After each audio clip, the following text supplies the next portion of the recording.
So we get to talk about a topic that is, I think, near and dear to my heart for sure, is hiring for integrity first, right? And in that journey, I've made a few friends. Number one, Gary Pederson is a lifelong risk management consultant.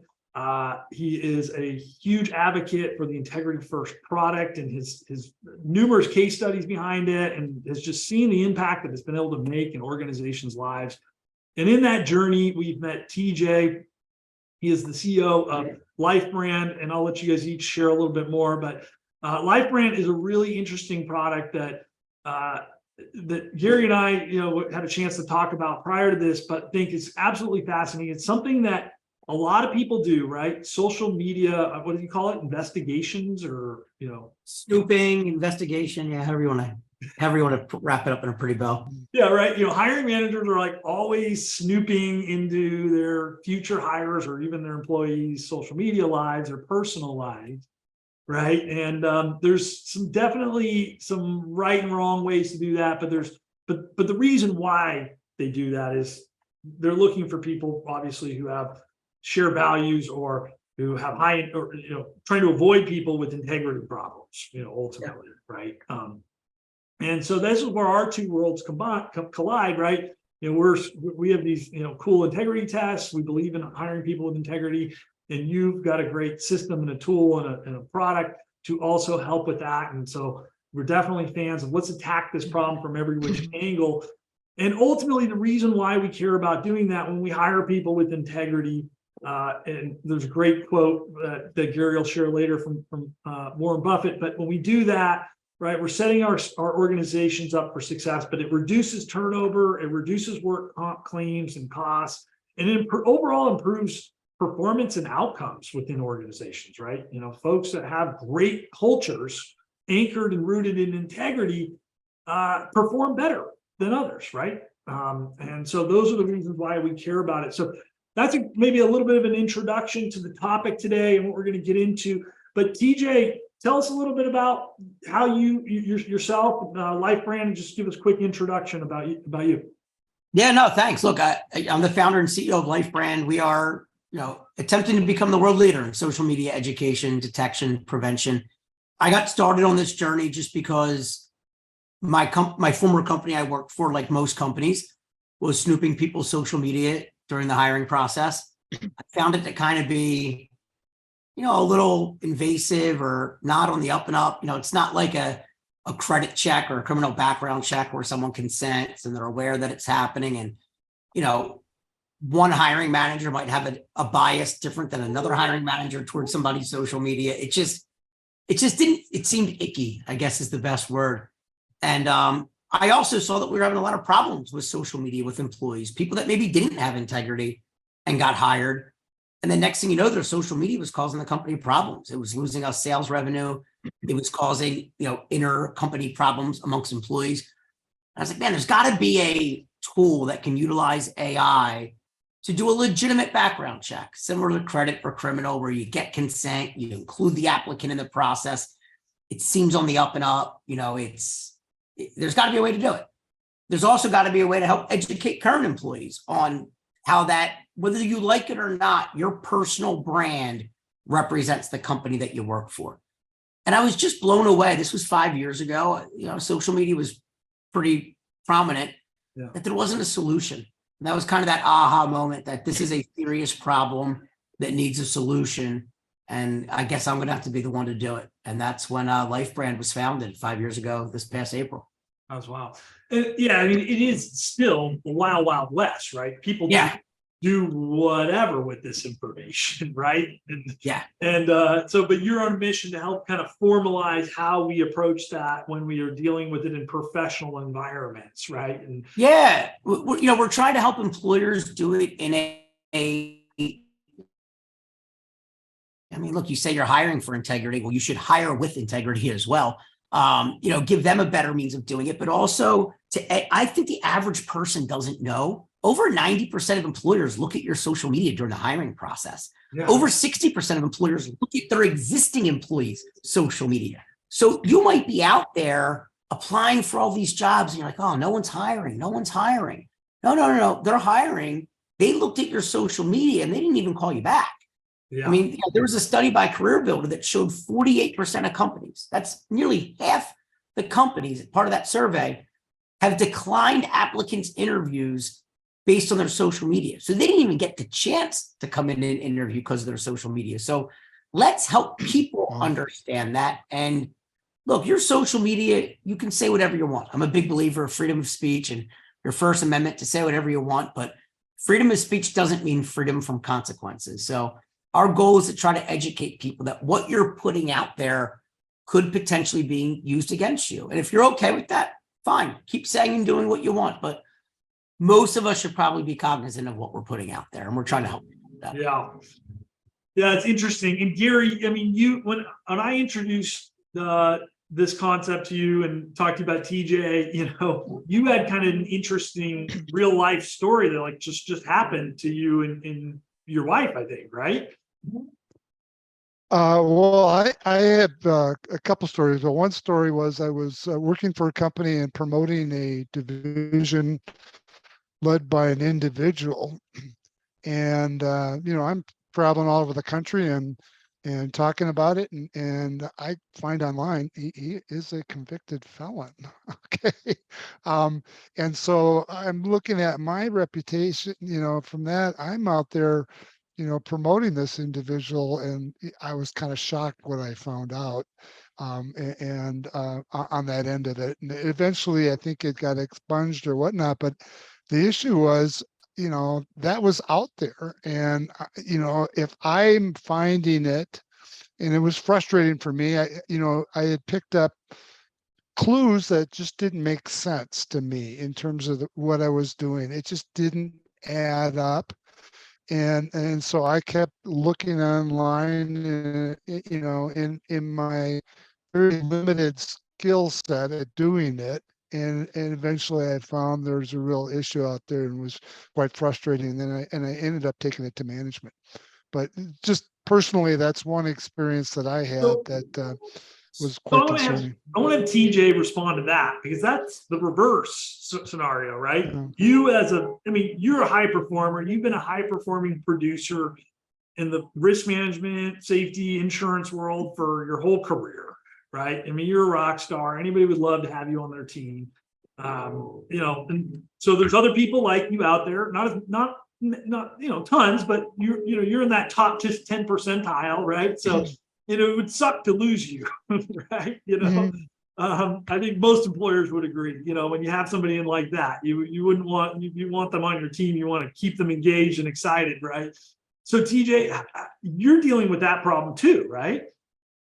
Yeah, it's most people, if they're hiring someone or if they're going to go into business with them, they want to make sure there's not skeletons in their closet. They want to make sure exactly what happened doesn't happen to them. So, you can understand why employers, or if you're going to go into business with someone, you want to know everything you can about them. And typically social media is the easiest way to do that. People, especially younger folks, I'm 42 years old. Social media didn't exist when I was 18, 19, 20, and thank goodness it didn't. I can't imagine what I would have been posting back then. Yours and our generation, I'm 41, right? You and I are the same age, basically.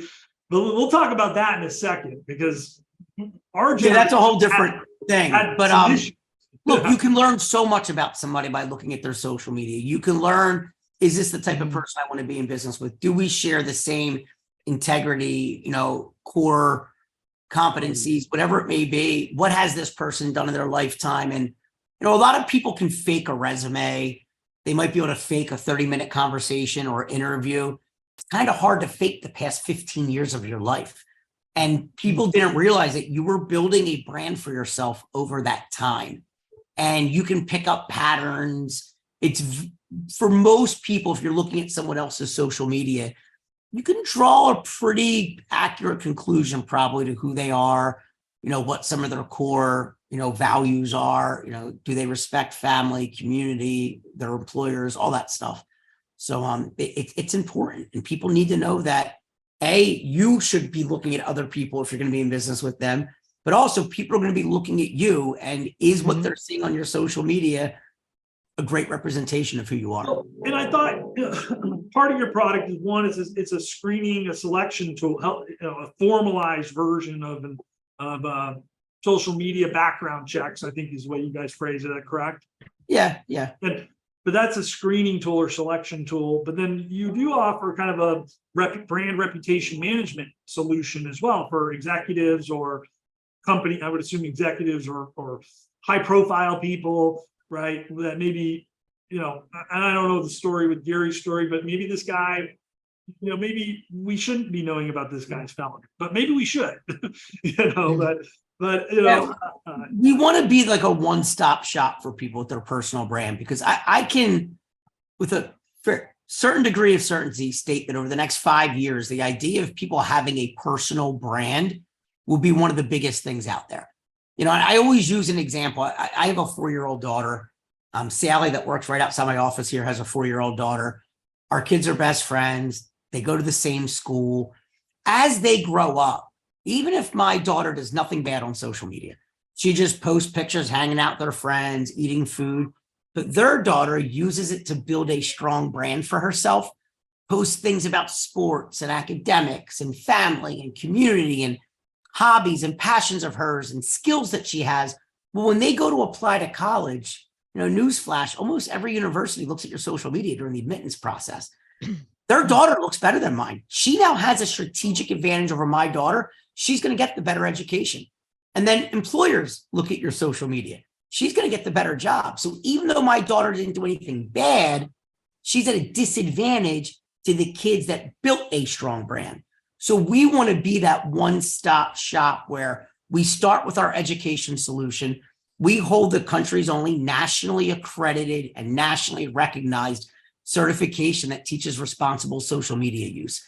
And I know it sounds ridiculous that you need a course to teach people how to use social media, but you do. It's an amazing vehicle that can be a great asset for somebody, or it can be a liability. So our course doesn't just teach you what not to do.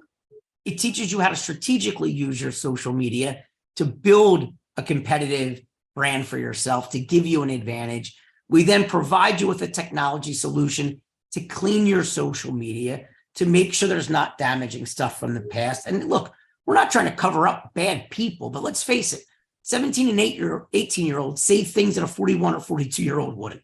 Mm-hmm. That times change, people change. Let them clean up their social media, and then they can continue to use our product ongoing to manage their brand, manage their reputation. Ultimately, we have things coming out that'll be more generative and be able to help them score their brand where it is, and based on what their goals are, adjust what they're posting to give themselves an advantage. Because like I said, if you're not putting time into your personal brand over these next 5 years, I can almost guarantee you're going to lose to those that do. No. So that was the thing that really resonated with me is, this, let's go back and maybe we can, again, let's change the narrative of my past social media life to some degree. And again, not to do it necessarily to hide from the, terrible things, but this is the analogy that really struck me, is that, look, we're human beings. We all make mistakes. Sometimes some of us make really bad mistakes, right? But there is a place for redemption and for forgiveness, and people can change. And so this was the analogy I thought, because in my world in Integrity First, we deal with a lot of frontline workers, so blue collar, construction, warehouse. Some of these people are ex-cons, felons, right? And these people, so a lot of them have been rehabilitated, and they are excellent members of society. They've re-entered society. And actually there's studies on this that a lot of these criminal ex-felons or I don't know what you call them. I guess you go to prison, you're probably a felon, but I don't know. I'm not even that knowledgeable. But they come out, they've been rehabilitated, and they go back to work, and they go back to work in a manufacturing facility or a logistics facility or construction. And they become some of the best employees that these employers have, right? And we're using old school process. And this is why states are passing a lot of laws about how you can use information on background checks to screen in or screen out of candidates, right? These people deserve a second chance. Now, the challenge for the employer, though, right, is how do I know this person has been rehabilitated and this one, which one has and which one hasn't, right?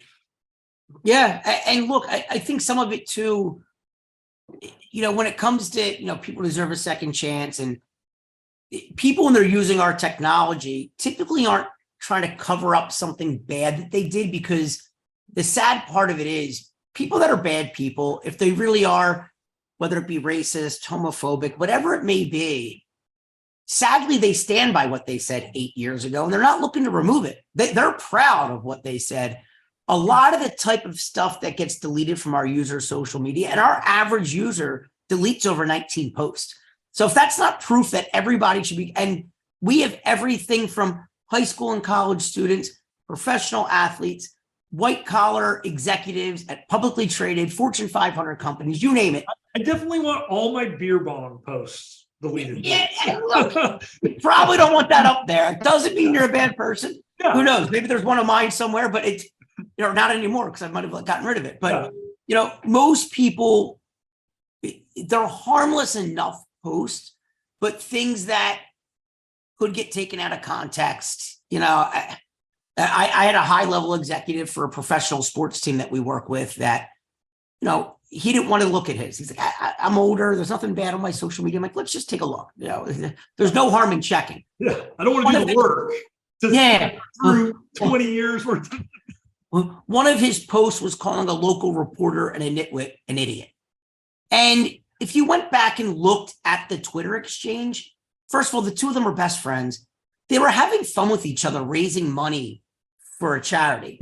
But out of context, he is a very, very high level public person. I'm not going to mention his name, but now he's bullying a reporter.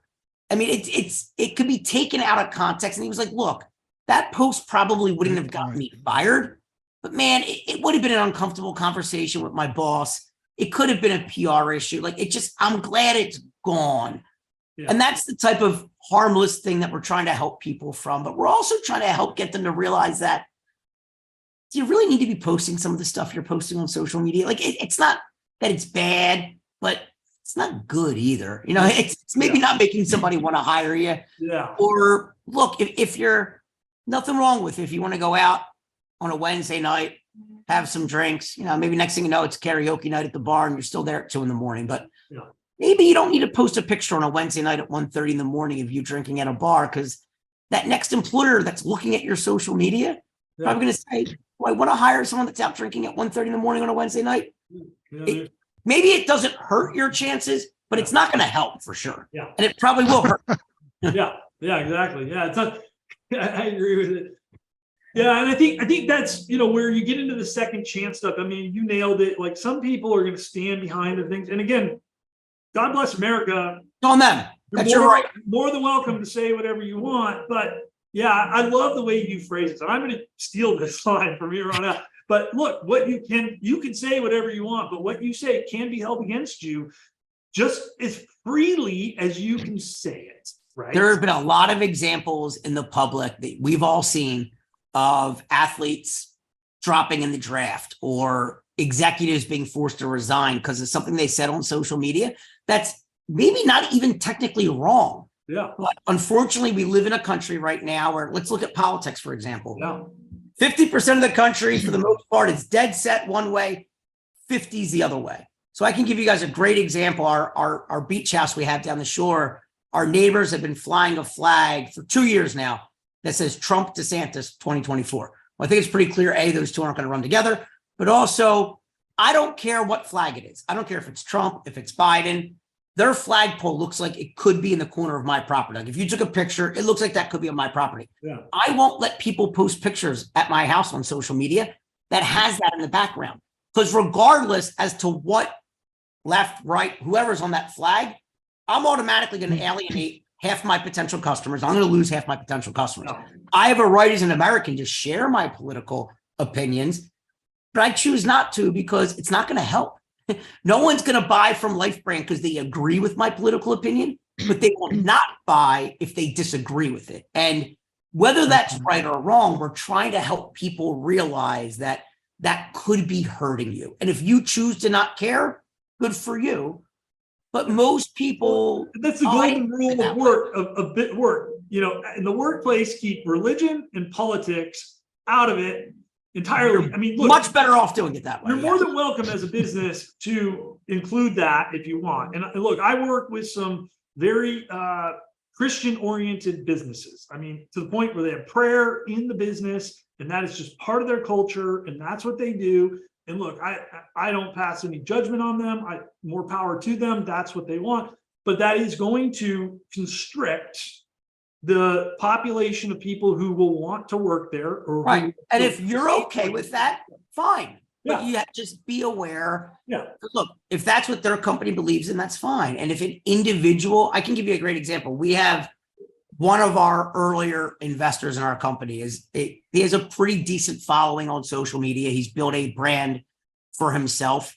His brand's a little rougher than most people's. There's a lot of F-bombs. There's a lot of coming at certain things. And I've had people say, oh, do you really want that person associated with your company? Yeah, that's his brand. If that's what he believes in and he thinks is okay. And look, there's a niche for that. There's people that like people that talk that way and present that way.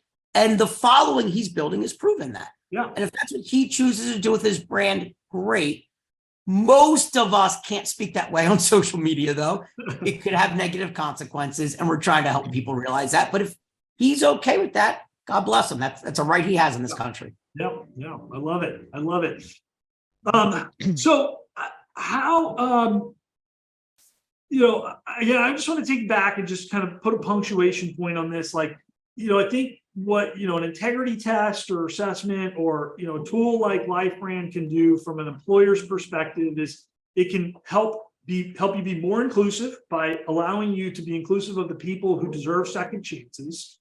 I think that's really, really important, especially in this super tight labor market. And again, people deserve those second chances. It helps give you some really objective tools for evaluating those folks. And so I think that's one big, big reason. And then the second one is for the people who, really do lack maybe integrity or do not match the core values of your organization. It gives you some tools and some mechanisms to differentiate the two parties, right? Because it can be incredibly difficult to differentiate in an interview, right? Like, I like you, TJ, but I just met you. Maybe I shouldn't like you, right? Right. Well, that's and again, that's my point I made earlier. Anybody can fake an interview or a resume. One quick conversation, 20 minutes in, 30 minutes in. Oh yeah, we're great. It's hard to fake 15 years worth of your social media.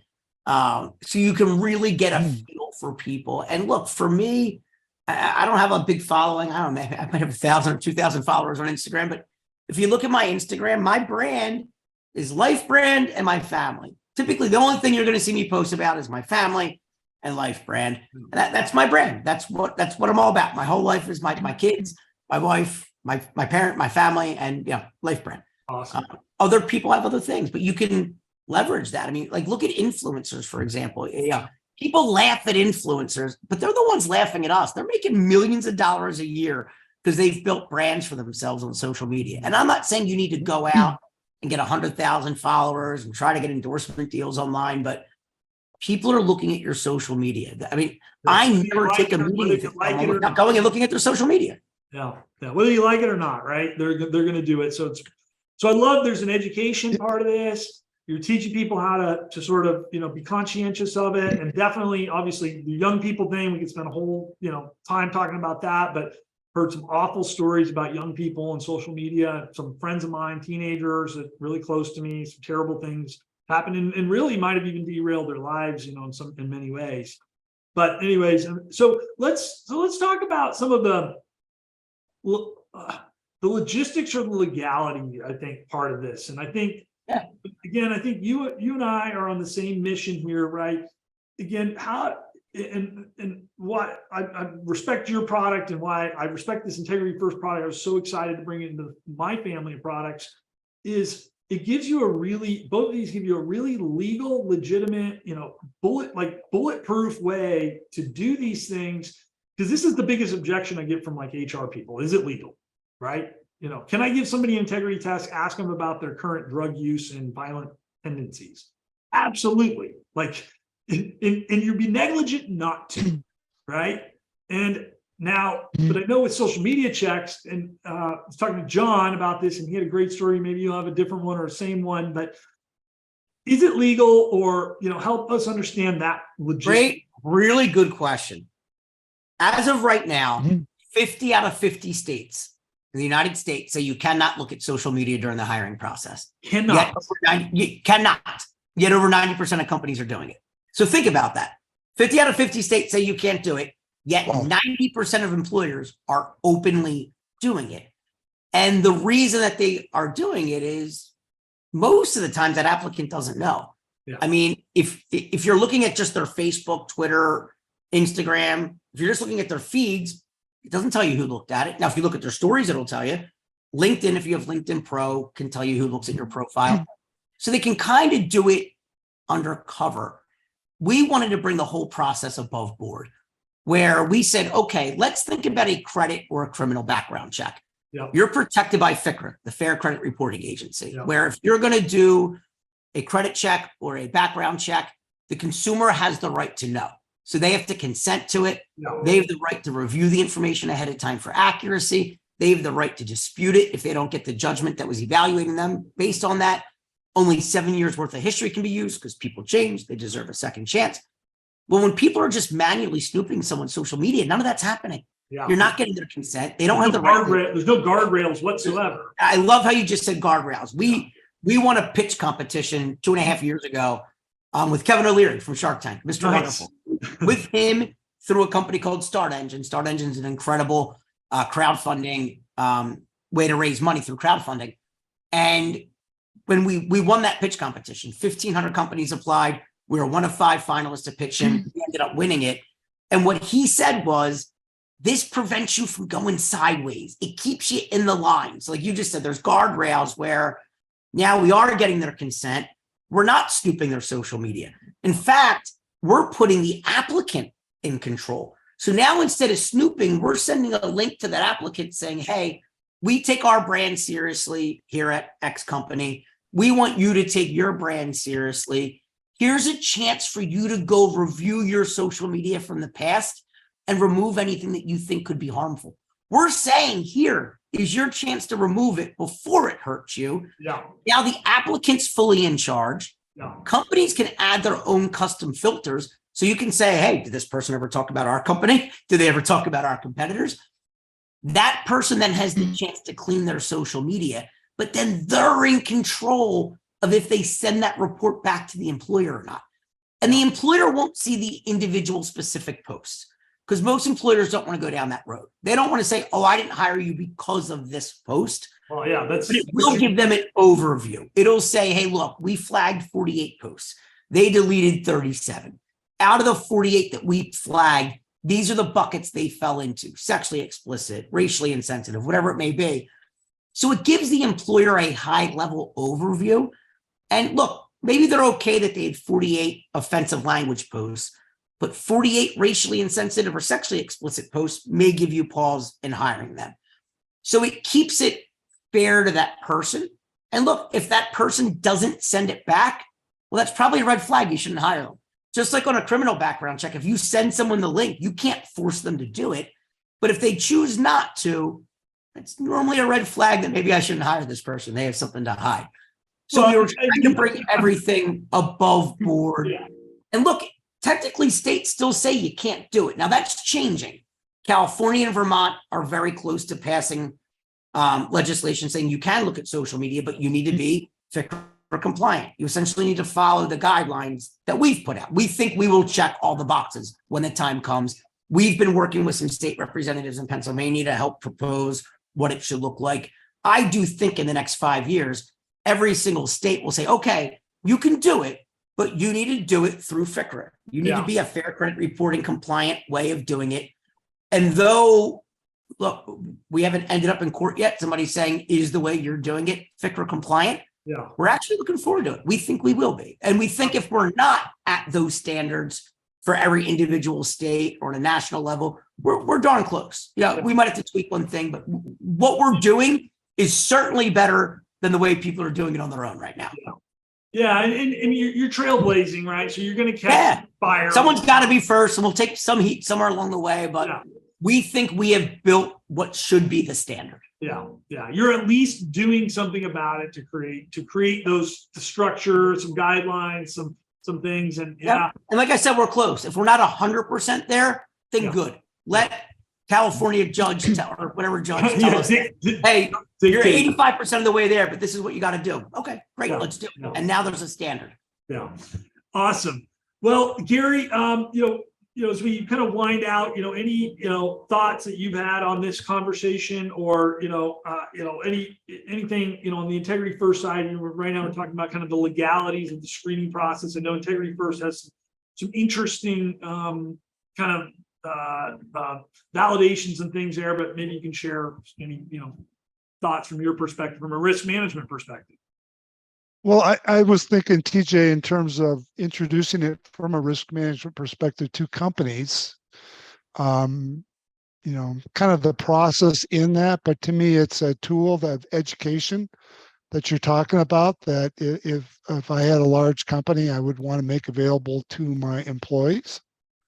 It just would make good business sense. To me, it's a risk management tool. It's helping training. It's no different than we get into cybersecurity and ID theft and things like that.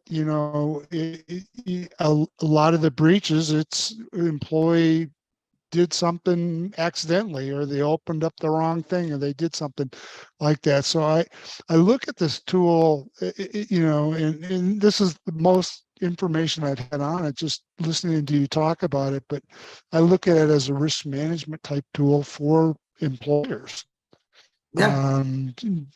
just to avoid issues and things of that nature, and a benefit to their employees. So I'm glad you said that. A lot of companies look at this as an employee benefit. They say, hey, look, we're not going to require our current employees to do it. We won't even see results, but we're going to offer this to them. We're going to give them the education. Maybe they require the education, just like they require sexual harassment training or other types of certification. We're going to require you to, at the very least, be social media certified. But then it's our course telling them why it wouldn't be a bad idea to go scrub their social media and clean it. And most of our clients do offer this to their existing employees as a employee benefit, that, hey, we're going to help you build a better brand for yourself. Because companies are smart enough to know that if you have 5,000 employees, that's 5,000 micro brands that represent you, whether you like it or not. So you're going to need to start investing some time and money into improving those brands. Yeah. So I think, what my conclusion is, look, in many environments, there's a different recipe for every hiring environment, slightly different course, different tools that you can use. But, obviously I'm a big fan of integrity testing. I think pairing that with good background checks, drug testing, credit checks where appropriate, this accredited social media checks. This is kind of a nice package of tools that are quick, easy to implement and execute, super well validated, very, following best practices from a compliance perspective that you can use to really level up the integrity, and the integrity being the nucleus of the culture of your organization in many cases, right? So I think it's worth looking at, folks. If you haven't, considered these things. Emilio's going to drop in LinkedIn Live and everywhere. And as this goes, material gets repurposed and go out, but there'll be links to Life Brand, Integrity First, to contact Gary or TJ's LinkedIn profile, and which we can share with people if they want to reach out to TJ. Or your home address. No, maybe not that, but LinkedIn, email, that's fine. Yeah. So we'll make sure that you guys everybody's well found here in this process. But I think it's just super enlightening. And I'll leave you, Gary. What is the quote, the Warren Buffett quote? I'm looking for people to hire. You look for three qualities: integrity, intelligence, and energy. If they don't have the first, the other two will kill you. I think I probably didn't get that quite right. No, I think you But nailed it- it. but- I think you nailed it. Yeah, if you hire somebody Okay. with intelligence and energy and no integrity, watch out. They can hurt you. It Yes. will hurt you big time, man. So look, guys, it has been a great pleasure. Hopefully I've got, as I mentioned, I got all sorts of distractions going on in my environment, but hopefully it hasn't interrupted here too much. But I look forward to sharing this content over the coming months, and the conversation was awesome. TJ, it was really nice to spend time with you and get to meet you.